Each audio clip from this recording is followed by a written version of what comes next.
Welcome to another Flick and the Bozman show. I was waiting for the Who to make some more noise there, but It was coming. It was coming. I think I was fooled again.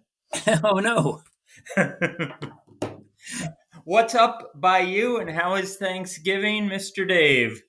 Thanksgiving was turkeylicious, and got treated to a Black Friday treat yesterday for the Metsies. And what's not to like? I've been hoping for several years they would actually go get a center fielder, and yesterday they did. I think he was your first choice, correct? He was. It was funny how things started out. I think I texted you when they signed Eduardo Escobar. I was like, "Hey, they Mets got Escobar, yay!" And then I didn't even text you when they got Marcana, and I was like, all right, whatever. And then I Well, looked right before I went to bed, and I was like, oh my god, when they when got Marte too. What's going on here? when I get a text from the Bozman at 1 in the morning, I know something's up. But That was yes. so, explain to the myriad of listeners what the heck happened with the two guys that are of note, Marte and uh, Escobar. Well, Escobar is to me he's a much better version of Jonathan VR, excuse me, or is that PR? No. Um, he's a utility player. He can play all over the infield with equal risk, and he's a pretty good bat. He had 28 home runs last year. He had 32, I think, a couple years, in 2019. So a nice player. Um, his his OPS plus last year uh, was 109. So not spectacular. His career OPS plus is 99. But over the last 5 or 8 years, it's been solidly above average, but never above his career best is 128. So he's at his best, he's a borderline all star player. Um, and so he's taking over for a guy that in VR, as I see it, who uh, at his best was in the last couple of years was sometimes a borderline major league player. He had a very nice year for the Mets last year. Don't get me wrong. It was sort of a comeback year for him. His previous few years, he had gone down to that level of you weren't quite sure. That's why they got him for like 3.5 million last year because Is he taking over for him, or is he taking over for Baez? I see Escobar as the third baseman placeholder until either Vientos or Batty is ready. Okay. And then once that happens, he goes to more of a utility player. So that's what I have in mind when they sign him. He's as I see him, he's primarily a third baseman, but he can play other positions. Um, and he's so in his career he's got about half of his at bats, half of his innings at third base. He's got about a quarter of them at shortstop, and maybe 15% at second base, and then the rest, outfield. He actually has pitched an inning. He's caught an inning. He's literally done everything. He's played 8 innings in center field. So he can do a little of everything, but he's most often been at third base. All right. For those who don't know him well, let me ask: will he be? Would you pencil him in day opening day starting lineup, and where would he bat? Uh, where he would bat, I don't have an idea yet. I would put him in at third base. I haven't looked at with presumably Conforto is a goner. Um, Not necessarily. I Kana could be, and I got to learn how to say his name. That may or may not be correct. Um, he could be a backup. He could be a fourth outfielder, or you could put him in as a right fielder at least until somebody, until you get somebody else, um, or a left fielder perhaps. The thing I love about getting Starling Marte, and I know you didn't ask about him just yet, Oh, I is will. that it moves Nimmo to one of the corner outfield Yeah, spots where I think he'll be able to stay healthier. probably moves Nimmo to left, I would assume. I would assume so too, but if Conforto's not there, maybe you move him to right. I don't know. Um, but so if Nimmo, I think Nimmo is the best leadoff hitter they have. He's not a great speedster, but he gets on base, uh, about 40% of the time.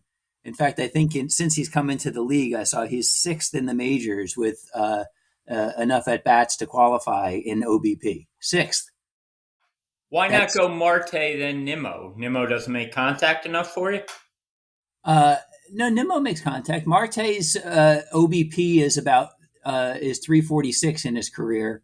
It was 383 last year, but his batting average on balls in play was abnormally high. I think it was like 390. So he's a 290 hitter, 289 hitter in his career. He gets on base, so he'll make more contact than Nimmo, and get on base by a hit more than Nimmo, but get on base less than Nimmo. So I would put Nimmo first, but you could do it the other way. Put the traditional speedster up there. Uh, Marte has 196 career steals. He had 43 of them last year. I'm sorry, I'm looking at the wrong category. He had 47 of them last year, um, in just 52 tries. So excellent um, stolen base guy. In fact, I was looking at the wrong total as well. He has, I apologize, he has 296 career steals. Um, Marte does. So he's had a couple of years. In fact, I guess 47 ties for his career high in stolen bases in a season. But he's normally been in that 20 to 45, 47 range. He's been over 43 times. So you could put him as a star as a the leadoff hitter. Um, he's a one-time All-Star, a two-time Gold Glove winner. That was his All-Star year was in 2016 when he was 27. He's 32 now. He'll be 33 this coming season. Uh, the guy that you hope he has a similar, rest of his career to, or rest of his contract to, is Lorenzo Cain, who was about, I believe, the same age and signed a very similar contract, and was at the time the best center fielder available. Uh, Cain is now coming into his 36-year-old season. I think he just played out his.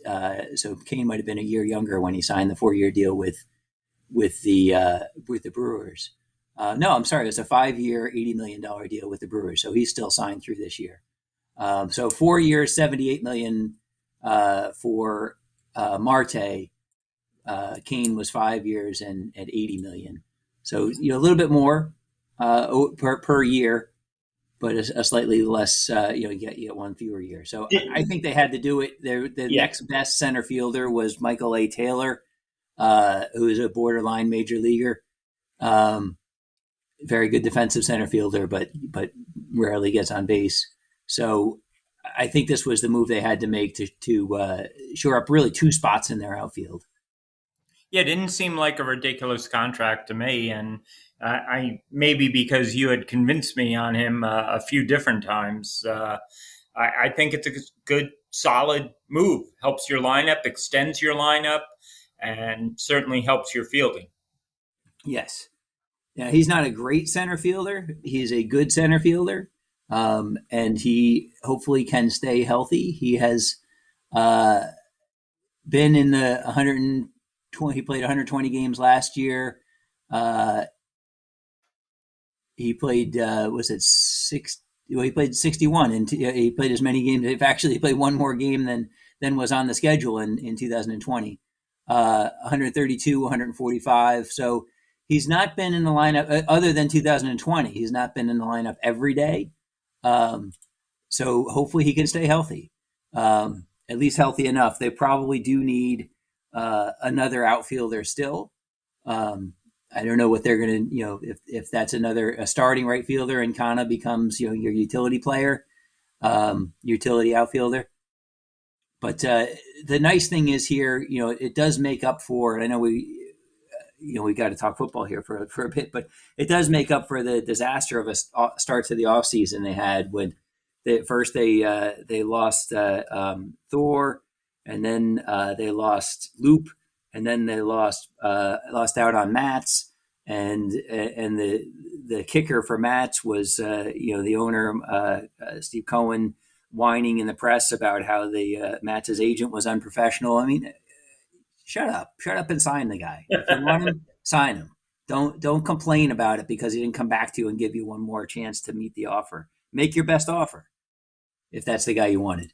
Yeah, I'm fine with those teams that I don't know who the owner is and the owner doesn't say a whole heck of a Yeah. lot. When was the last time? I don't have ever heard of somebody of an owner saying that was unprofessional. Yeah. It's just it doesn't help. And so now Epler is apparently turning his sights to uh, pitching.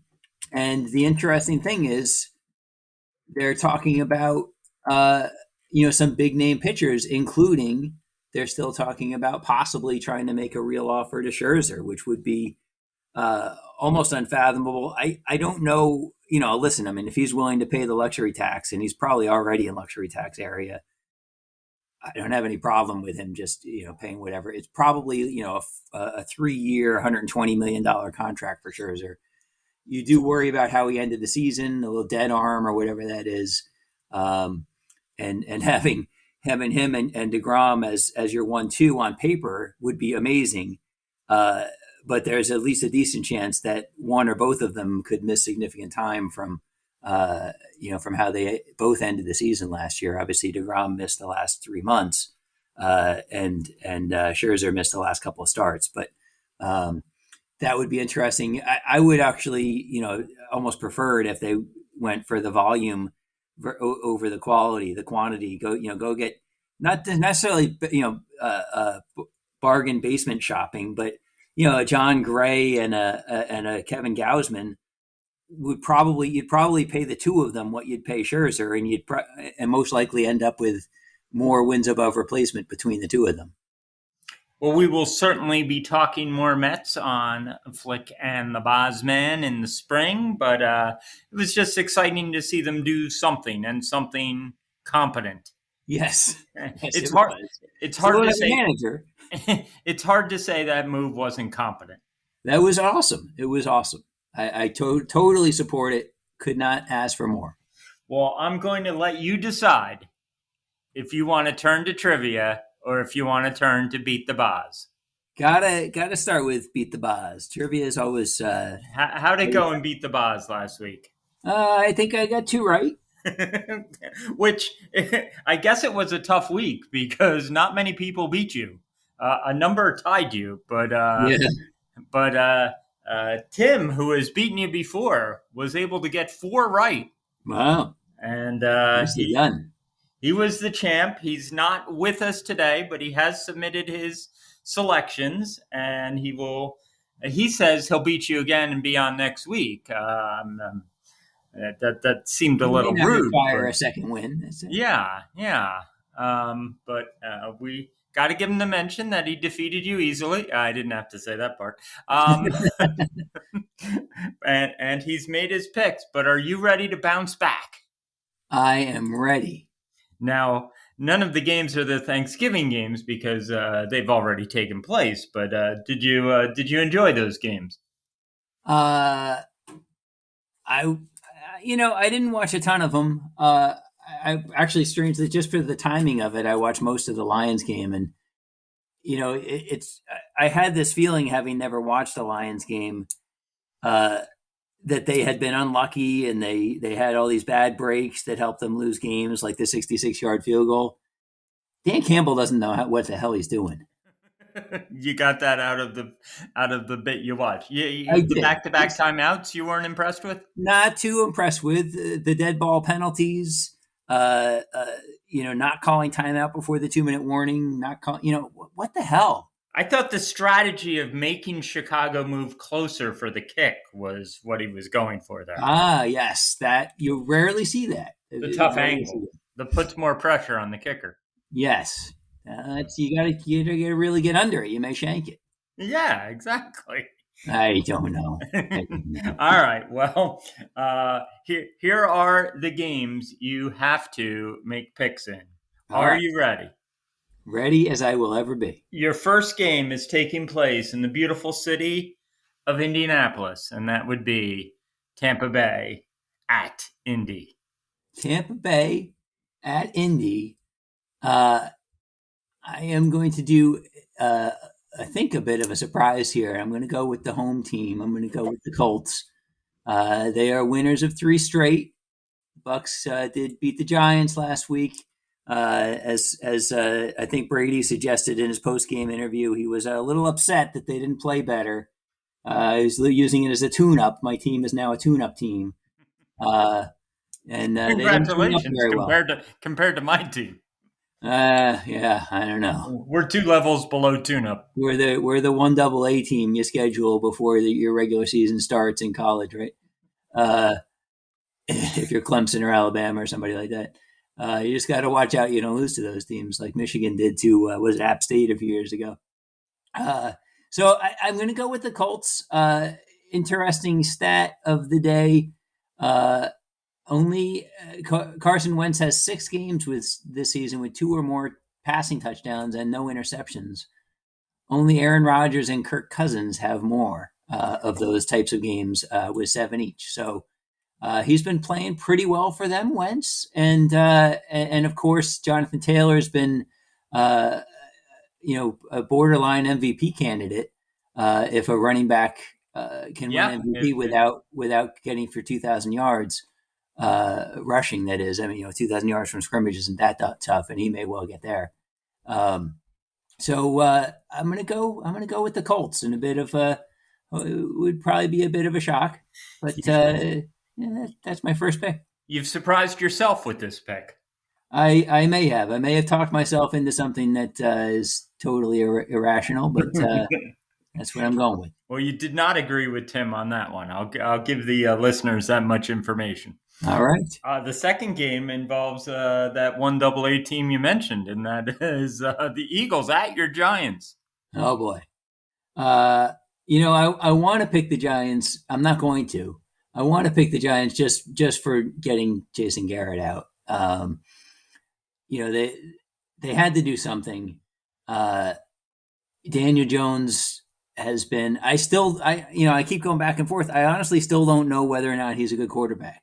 He has moments where you go, "Oh yeah, wow, what a great play and what a great drive," and that's why they drafted him. And then you look, and he's 30th in the league in every passing stat, or somewhere between 25th and 30th, and you go, what? Where's the production? And they have, you go down the list. They have great offensive weapons at basically every position. Not great, maybe a stretch, but they have at least good offensive, players at every position, assuming they're healthy, right? Barkley and Tony and Galladay and all these guys that Shepard have all been injured, which is part of the problem this year, and you just don't know what they have. But the fact is, the Eagles have actually been playing decently, and Hurts has been playing pretty well, and they've won a couple in a row. And I think that they will come in here and beat the Giants. I think they actually have back-to-back games. They'll be back in the Meadowlands next week against the Jets, the Eagles. But their last, they've won 3 out of the last 4. They lost to the Chargers by 3. And I think they're playing a little bit better. I think they will, possibly make a run at a playoff spot here, and see if they can't, possibly make some noise the rest of the season. So I think the Eagles are the pick there. Yeah, I could really see the Eagles being the 7 seed and making the playoffs and having a real tough first playoff game, but stumbling in there somehow. If it's between them and Minnesota and the 49ers, I don't see why it couldn't be the Eagles, especially if they can clean up these next 2 weeks. Yeah, we talked about it a couple weeks ago. Yeah. I mean, I didn't mention the Eagles. I don't remember if I picked the Eagles as a team with a chance to win the Super Bowl, but in all honesty, we only have 6 legitimate teams for an NFC playoff spot. And you mentioned there's a bunch of teams that are, somewhere in the San Francisco's 5-5. You got the Panthers, the Saints, the Vikings are 5-5. Panthers and Saints and Eagles are all 5-6. Washington's 4-6 now after their loss. No, I'm sorry. They had the bye. They have not played yet this week. Bears are 4-7. I think we already eliminated them. The Falcons are 4-6. So there's a bunch of teams, and even I still think the Seahawks could get hot. You can't count out Russell Wilson and his team if he can get healthy. Even though they're 3-7, uh, they don't have a ton of hard games left. They do play at the Rams and at the Cardinals again, but the rest of their games are not that tough. They're at Washington, home against San Francisco, at Houston, home against the Bears, and home against the Lions. Could they get to 9 wins? 8 win. I mean, 8 wins may get you in, and they'd only need to go 5-2 to get that. In those are 5 winnable games. So I still, even though they're 3-7 and tied with the Giants for the second worst record in the NFC, I don't count out the Seahawks yet. Giants are out. Same record, they're out. I could see the Seahawks making the playoffs. I could see the Seahawks getting rid of their quarterback and coach the day after the season ends. Yeah, But yeah. Anything in between, right? and anything in between. I'm going to give you two more borderline teams, but from the AFC in game 3, and that would be the Chargers at the Broncos. Chargers and Broncos. My pick here, and I've been wrong on these teams basically every time, right? Like you think. That's why I threw them in there. I don't think I picked either of these teams correctly yet this season. Herbert has 3 games this season which he has thrown for at least 300 yards and completed 70% of his passes. 2 have come in his last 3 starts. So there you go. And the Broncos are without Von Miller, but that doesn't seem to have impacted them all that much. They in the last couple of weeks they beat the Cowboys without him, and then they lost the Eagles 30-13. You know, I think I'm going to go with the Chargers on this one. I've been back and forth as I've been looking at this one. If you'd asked me, 5 minutes ago, I probably would have picked the Broncos, but I think I talked myself into the Chargers. I'll time it and I'll ask you 5 minutes from now. There you go. But I wrote down Chargers, so now it's official. It is official. How about we go for game 4? How about we go with Rams at Packers? Rams at Packers, another great game. There's a lot of really interesting games this week. And the Rams are one, you look at it and you say, here's a team that traded for Von Miller and then went out and signed Odell Beckham, and then they went out and laid an egg. Yes, they did. And they absolutely laid an egg. And how you lose that game. How do you lose to the 49ers 31-10? 49ers are not good. No. And they were atrocious. Yes. You can sort of kind of excuse them losing to the Titans, but then the Titans, of course, go out and lose their next game to Houston, right? And I mean, there's a lot of that going around this year, where you just go, oh, here come who did the Packers lose to the other day? I mean, these games are just inexcusable. How did they lost to the Vikings? That's excusable. They had no business losing that game. No business. But Houston lost to Tennessee lost to Houston the same day. There's a lot of craziness going on. I know Tennessee doesn't have Derrick Henry anymore, but you can't lose to the Texans at home. I don't know, where was I? Green Bay. You were in Green Bay. What's going on here? Green Bay and who's the game here again? The Rams. The Rams, right. Odell Beckham. There were a lot. I actually thought Green Bay made great sense for Odell to sign there, because they didn't have. They only really have one great wide receiver, and he would probably fit in there very nicely and see a lot of balls. On a team like the Rams, it has a lot of different guys, and had just let Deshaun Jackson go, or I guess he asked for his release. I forget exactly how that played out. because Jackson was upset he wasn't seeing the ball enough. Odell's going to come in and see the ball more.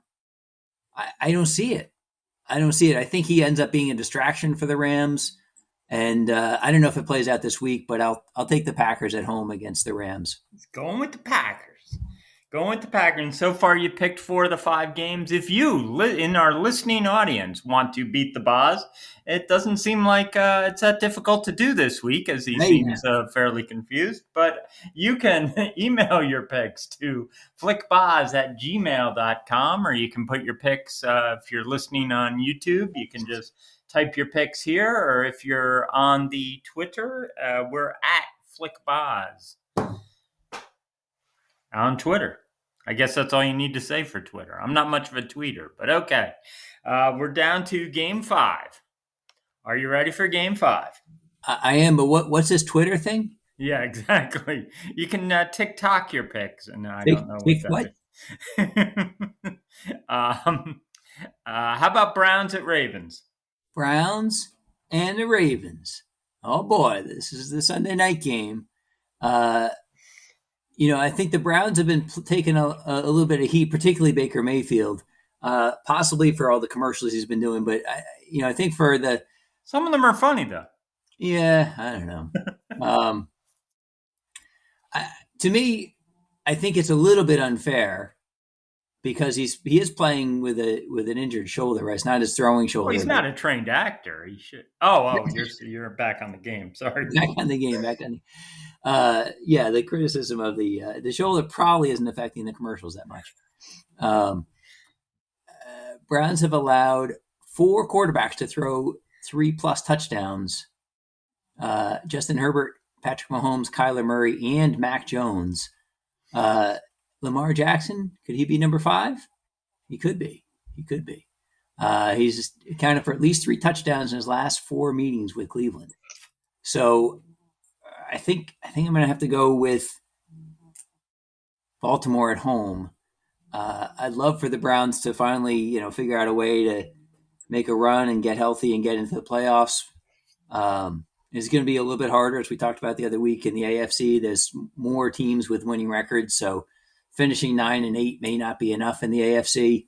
But I think the Ravens are the team to beat here, and that'll make it that much harder on Cleveland, and the frustration grows for yet another year for 6-6. If they fall to 6-6 here, they're already in last place in their division. It's going to be a tough row to hoe, I think is the expression. Well, you've agreed with Tim on a grand total of 2 of the 5 games, and they both involve birds, the Eagles and the Ravens. You went with Indy, and he went with Tampa. You went with the Chargers. He went with Denver.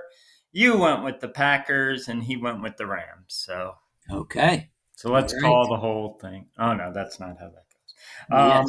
You say tomato, and I say Creole. Exactly. Well, those are the 5 games on the Beat the Boz this week, and that brings you to the much anticipated trivia time. Trivia time. And we were scheduled to record this yesterday, which was Friday, but we're actually doing it on Saturday. And behind me, you can't see that, but I got the Ohio State-Michigan game on, and all I've been able to discern so far is that it's snowing. But your first question is about Ohio State-Michigan in football and in the rivalry. Unlikely to happen today, but how many ties have there been in the Ohio State-Michigan games? 12. 12. Going with 12 ties. Speaking of rivalry games, do you know what the oldest rivalry in college football is? Oh, it's probably one of your Lafayette Lehigh nonsense. That's exactly what it is. What? Okay. Well done. When is it? When was it? Last week. It was last week. Lehigh upended Lafayette. I'm going to say upset. They were both pretty bad. Well, they're upset. They are upset. They are upset. I'm going to talk about for question 2, I'm going to talk about a pitcher you mentioned earlier in the show. Uh-oh. And that is your favorite, Steven Matz. Okay. He has 48 career losses. I would like to know within two how many career wins he has. Hmm. I'm gonna say 44. 44, and you have to be within two. Okay. No, he's gonna be lower than that. And make it 38. 38. 38. First instinct always wrong, so he switched it to 38. Exactly. Okay. And you mentioned you didn't watch a lot of those Thanksgiving games, so maybe I can slip a Thanksgiving question by you. I'm going to go with the leading rusher just from the three games on Thanksgiving. I want to know the leading rusher The from those leading three games. rusher. Uh, the leading rusher. Let's see. You had Detroit and Chicago. Detroit lost their leading rusher halfway through the game, or their best rusher. Yes, You had Dallas and the Raiders. you did. Elliott and Jacobs, I think, both are pretty good. You had the Bills that don't have much of a rushing game, and they kind of destroyed the Saints. So I'm gonna go with Jacobs. Jacobs. Can you give me a first name for? No, this is we use Jeopardy rules, so the Jeopardy last name, rules, exactly. It's not last name, Brandon. I know that. last name is fine. All right. So one of the reasons I told you that we're doing this Saturday instead of Friday is I did the this day in sports history based on Friday, but Ah, no one would have caught on. But I'm an honest person, and on this day, almost in 1980, who was a unanimous choice as NL MVP? 1980. The unanimous choice was Michael J. Schmidt. Mike Schmidt. I can spell that. I think I got it down. Mike Schmidt. That's a reasonable guess. Not one of my favorite players, but a reasonable guess. Certainly a very good player. I think the Phillies won the World Series that year, did they not? Over Over Baltimore. was it? No, not over Baltimore. Was that the Baltimore? Was that the Royal one? Why was I I thinking think Royals? about that. They lost. They lost to the Orioles in '83, right? Yeah, I think that's right. Yeah, that might be what I'm thinking of. All right. Well, we can have our research staff, none of which was alive in 1980, look that up for us. Kansas Um, City. They beat the Royals in '80. they beat the Royals. I did have it, I think. George Brett and Mike Schmidt as All your right, we're going with active NFL receivers for question number 5 here. what now? Active NFL wide receivers. I Okay. want to know who is the only active NFL wide receiver who's played this year, who leads the team he's playing with in all-time touchdown receptions. Did that make any sense? Yeah. The first name that comes to mind, and I don't know if he's played this year, and I don't know if he's still on the team, is Larry Fitzgerald. Yeah, I made enough provisos trying to rule him out. Okay. He has not played this year, from what I can find. He From doesn't seem to be retired or on a different team, but it's not him. Let's go So there. he's the all-time leader in touchdowns for that team. For the team he is currently playing on, The yes. team he is currently playing on. All right. Uh, And we'll rule out Larry Fitzgerald. okay. So it's not the Cardinals because he's their guy. If he hasn't played, then he's not. He's not the guy. It's not the 49ers. I'm pretty sure. I'm going to rule out the Seahawks too. Mm,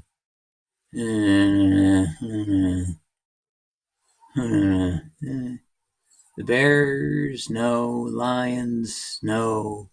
Giants, no. Washington, no. Eagles, probably not. Cowboys. This is riveting radio, isn't it? Oh, yeah, it really is. Podcast. Podcast. Bills, no. Patriots, no. Dolphins, no. Jets, no. Ravens. Jets, the career leader, might not be in double digits, but Hey, now, Hey now, whoa, not whoa. Hey. necessary. Uh,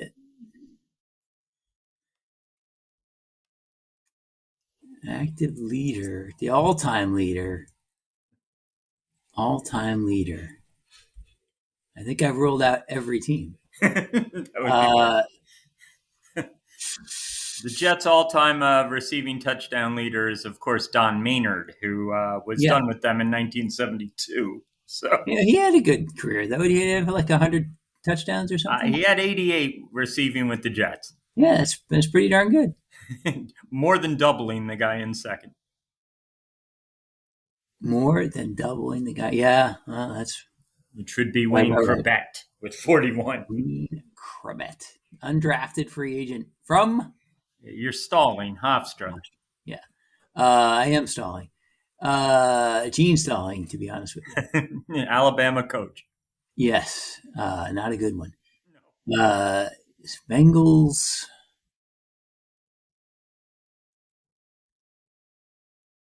Who would it be? Is that guy still on the Bengals? Who'd they have? No, I can't think of the guy now. Is it the Bengals? It is not. Okay, then I will say Chad Johnson would be their all-time leader. Ocho Cinco. Yeah. I wasn't even the guy I was trying to think of. Were you trying to think of AJ Green? AJ Green. Yeah, I keep getting him mixed up with Roddy White, but I knew it wasn't Roddy White. Um, I think they both came out the same year. I don't know why. Smith. What about Robinson for the Bears? Robinson for the Bears. All right. That's a guess. That is a guess. It's something. And I know what a reality TV fan you are. So the final question will involve reality television. Awesome. I know what a big Dancing with the Stars fan you are.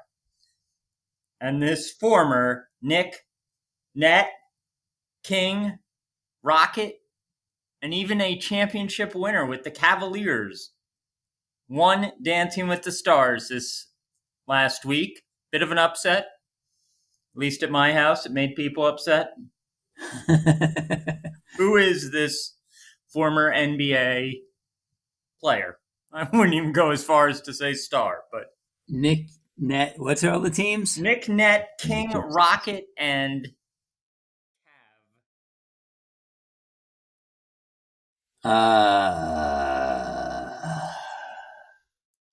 I got nothing.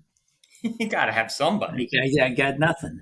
You gotta have somebody. Who was the guy that played for the Syracuse Orangemen when they won the NC2As 20 years ago? I don't know. That guy. That guy, former Syracuse. If I gave you the college, would that be helpful? Sure. I don't know if it would. I also don't know what college it is, but I can check this out quick. I think Uh-huh. he was the 17th pick by the Knicks in 2011, and I don't know what college he went to. The Knicks. Yeah. He went to Georgia Tech. 2011 Georgia Tech. Yeah, that does not help. Does not help. I'll say Kenny Anderson. Oh, Kenny Anderson. You know, he's Pulled a that out of Georgia Tech nowhere. alum, and I think he actually may have played for the Knicks, but that's not the answer. That's quite a guess. If you out there have better guesses, you can email us at flickbaz@gmail.com. But your guesses again were in reverse order: Kenny Anderson, Robinson guy with Chicago, Mike Schmidt, Josh Jacobs, 38 for Stephen Matt's wins, and 12 ties between Ohio State and Michigan. You have 30 seconds to change any of those if you'd like. No, I'm good. You're good with those. And what are you looking forward to in the next few days in the sports world? Putting an end to the Giants season so I can start looking for a new GM and a new quarterback next year. Well, Dave, thanks for being flexible on time, and I look forward to doing it again very soon. Me as well, Flick. Me as well.